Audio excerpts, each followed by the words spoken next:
Lexus has just announced the 2025 LS. After 35, it's been on the market for 35 years. Obviously not in this generation with the twin turbo V6. It's been mainly V8s in the past, which is, don't get me started on that.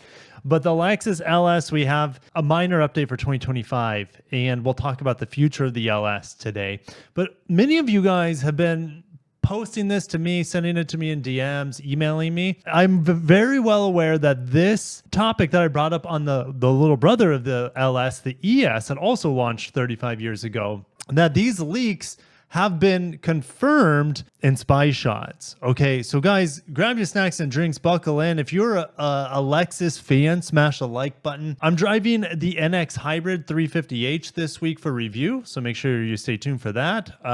I'm hoping to get over 40 miles per gallon on it. I'll fill it up at the pump to verify, but let's go ahead and talk about the LS real quick, and then we'll get into the ES. 25 LS celebrating 35 years of excellence. Well, it's gone up $1,000 versus last year. What do you get for that extra $1,000 in price?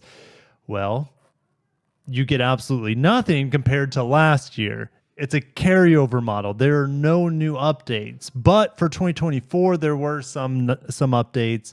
There's a new exterior paint color. I haven't seen it yet, but if you look at 2025, they're charging $3,100 for Silver Illusion. It's not like it's only silver on the car.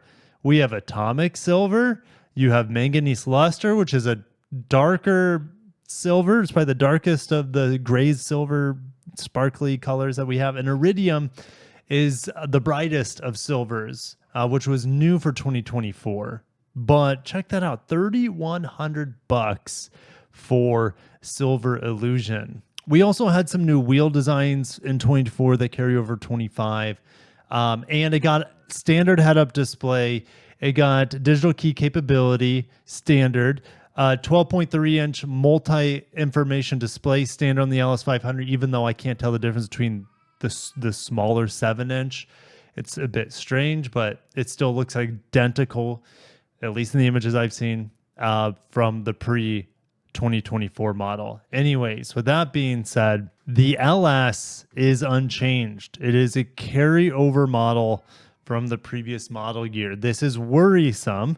The LS, this generation was debuted in 2018 model year. The first generation had a 4-liter V8. Second generation, well, you could say also use that 4-liter V8. Third generation was the LS 430, 4.3-liter V8. Fourth generation, the LS 460, 4.6-liter V8. And this fifth generation LS, unless I'm somehow missing one in there, ditched the V8. It's faster, has more power, more torque. There's no doubt about it, but it doesn't have the same refinement as the old V8. It's not as smooth. It's not as quiet. It is faster, but we're talking about an LS. Speed has never been what it's about. It's about pampering. It's about comfort. And the wheels are so big now on the LS that the ride quality is slightly compromised. I'll talk about that in my NX review this week. It's just not the same car that it used to be, and sales reflect that. What will Lexus do with the LS? Well, I've been saying this for, essentially probably 2021 at this point. Lexus is probably going to kill the LS. It's most important brand and the legacy of the brand. It's completely irrelevant nowadays in terms of its sales and its profitability as a car, and its desirability. No one wants large sedans really. And the LS doesn't have anything that it used to make it stand apart. Okay. And so in 2021, Akio Toyoda, then president, now chairman, he showed, a lineup of upcoming Lexus cars. We had a refreshed ES, which again we'll talk about today. We had the TX redesign, which wasn't even announced. We had the NX and RX redesigns. The NX was announced at that point, but the RX wasn't. UX, whatever. And then the LBX wasn't announced. And then we have a bunch of concepts besides the RZ here. All right, this 3-row will be coming 2026 now out of the Kentucky plant. This 3-row TZ is probably what it's going to be called. Hopefully the IS EV comes by the end of this decade. Now, in order for these designs to happen, according to Lexus, is that they need solid state batteries. So in the meantime, we have the LFZC coming out, but this isn't about anything other than the LS that we're talking about. And the LS just was not featured in here whatsoever. All right. Does it mean it's dead? Not necessarily. I mean, we haven't heard anything official from Lexus, but I don't see a business case for it. Infiniti, Acura, they killed their large sedans. Even the S-Class isn't even selling that well. It's a dying market. All right. Luxury SUVs are where it's at. In fact, the Toyota Century is being rumored at this point in time to maybe be sold as a Lexus. So take that with a grain of salt. So I think the LS is just going to wither and die on the vine. And so that will leave us with two sedans until electrification comes, and that changes things. But this just leaves us with two sedans. And remember these leaks that we got from China. We have the 14-inch digital screen in here, replacing the 12-inch screen, fully digital MID back here, which replaces a 7-inch screen. This is a 12-inch screen, new style of shifter, and looks like a hazard knob there, volume knob here, climate control knobs there, built into the touchscreen. And then the front end design. I was like, this might be a Chinese only exclusive.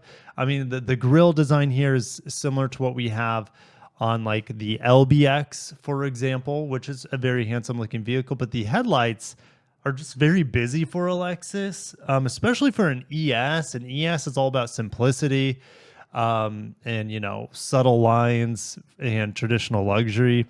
It just looks like an aftermarket headlight. It didn't look quite right. So I didn't know if like these were going to be aftermarket parts coming in for China, but the fact that we had this overhaul in the interior made me think that more than likely it's going to be rehauled on the exterior as well. So also your drive select knobs are gone up top, and it doesn't look like they're reproduced down below. At least the NX has a drive select knob right here, and the RX just doesn't, which is frustrating to use a touchscreen to get into a different driving mode. The rear of the vehicle, we saw what I was guessing could be a light bar because that's where Lexus is right now. I watched my IS 500 review with the light bar. My NX that I'm driving right now has the light bar. So I'm like, well, this is very well possible, as well as getting rid of the Lexus logo to get the Lexus font. Well, I first saw this from our friends over at Lexus Enthusiast, and look at this, ES300H. That has me worried. Why does that have me worried? Well, I don't really care about the design on the back. I think the design on the back looks fine. But why ES300H? Well, the ES, if it doesn't get a 350H on the newest generation of Toyota hybrid technology, that is negligence, in my opinion. Toyota and Lexus not bringing the 5th gen hybrid system to the ES would be an immense failure. Does that mean it's not coming as a 350H using the new Camry's 5th gen hybrid system that's smoother, more powerful, more fuel efficient, just more engaging and enjoyable to drive? Does that mean that's not coming in here? No. Again, this is literally it's a spy shot of a car, and it looks like a container or a shipping truck of some sort. And again, maybe it's 300H for the Chinese market and 350H for our market. That's a possibility, even though they could have the same powertrain. Okay, and I know China's, well, they're very number specific. Like certain numbers are bad luck, right? So if you look at the ES 250 here in America, it's called the 260 in China. The ES 350 with the V6 is the ES 350. And then if you look at the hybrids, they carry over the same naming, ES300H, ES300H for the Chinese market. So that's also a bit concerning here that it says 300H, and maybe I'm not reading it properly. Maybe the image quality isn't good enough, but that looks like 300H to me. It should be 350H. 350H has been trademarked. But again, this could be a prototype. I'm not 100% sure, but yeah, here are those headlights that don't look, they're busy. Lexus's front grills are enough styling as it is.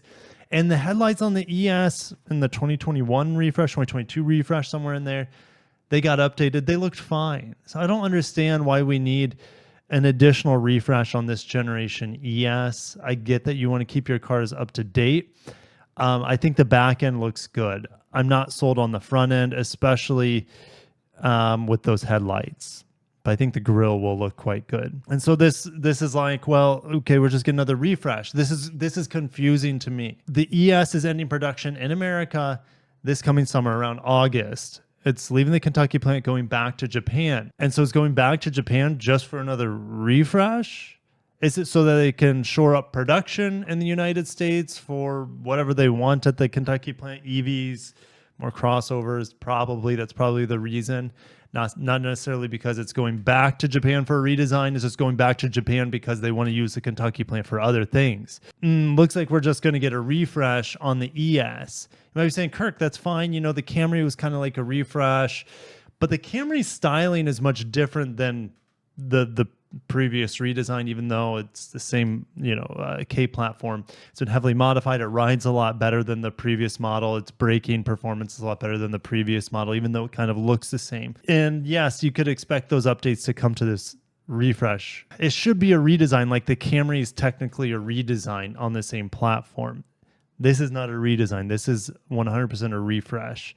So that gets me disappointed. Now, there's also trademarks on the ES 350E, which would be fully electric, probably front wheel drive. And then there's a 500E trademarked as well, fully electric. And that sort of design could look more like this. All right. We don't need that huge grille up front. I would rather have this design than the current, or should I say the potential upcoming design that we have here. Why even change anything? It's a side grade, if not a slight downgrade in terms of appearance, in my opinion. 14-inch touchscreen gets rid of the clock. Maybe the clock might be up here. The start button's here. So it moves the vents down, which changes the cooling performance. It is what it is. I'm going to keep my expectations extremely low on the 2026 ES, and I'm expecting the LS to be discontinued. So Lexus just not really giving any attention to their sedans. That's not where the money is. It's not where the sales or the interest is. That's all baked into their crossovers right now. One exciting thing to look forward to from Lexus would be, well, the LFR coming down the hatch, the flagship performance coupe. I'm excited for that, but right now, the Lexus sedans are just kind of withering out there, in my opinion. But what do I know? I'll see you guys in the comments. Do you think the LS will be discontinued in the next couple of years? Do you think the ES just more likely just getting a slight refresh? Do you think that's enough? It's already a fantastic vehicle, but I was getting my hopes up for a little bit more. So I'll catch you guys in the next one. Stay tuned for more Lexus coverage. Like I said, my NX review coming very, very soon. Have a great day. Peace.